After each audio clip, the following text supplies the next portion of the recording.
నమస్కారం. నా పేరు భానత్ కిషన్ నాయక్.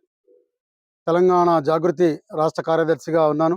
మన కోసం మాట్లాడి సబ్బండ వర్గాల ఆలోచన విధానాన్ని, సామాజిక తెలంగాణ అనేటటువంటి అంశాన్ని ముందు పెట్టుకొని కల్వకుంట్ల కవితక్క ఎస్సీ, ఎస్టీ, బీసీ, ముస్లిం, మైనారిటీ, అగ్రవర్ణాల్లో పేదల్ని సైతం అందరినీ కలుపుకొని అందరి సమస్యలు తన సమస్యలుగా, అందరి బాధల్ని తన బాధలుగా, సమస్యల పరిష్కారమే ధ్యేయంగా ఈ రాష్ట్రంలో తెలంగాణ జాగృతి ఆధ్వర్యంలో జాగృతి జనంబాట కార్యక్రమాన్ని ఇప్పటికే 17 జిల్లాలకు పైగా ఏర్పాటు చేయడం జరిగింది. ప్రతి జిల్లాలో సమస్య ఉన్న దగ్గరికే కవితకు వస్తూ ఎక్కడ ఏ బేసిజాలాలు లేకుండా, ఎవరికి తలొగకుండా, పాలకవర్గాల్ని ప్రశ్నిస్తూ, గత పాలకులు చేసినటువంటి తప్పిదాలని కూడా ఎత్తి చూపుతూ, అందరి కోసం, అందరి క్షేమం కోసం తను చేస్తున్నటువంటి ఉద్యమ తీరుని ఇవాళ అందరూ ఆకర్షితులైతా ఉన్నారు. ఇవాళ తెలంగాణ జాగృతే కాకుండా కవితక్క గారు త్వరలోనే సామాజిక తెలంగాణ దృక్పథంతోని, అంశంతోని కొత్త రాజకీయ పార్టీని తీసుకొని రాబోతా ఉన్నారు. అందరి కోసం కవితక్క ఏర్పాటు చేస్తున్నటువంటి సామాజిక తెలంగాణ అంశాన్ని ముందు పెట్టుకొని వస్తున్నటువంటి పార్టీని ఆదరించాలని చెప్పని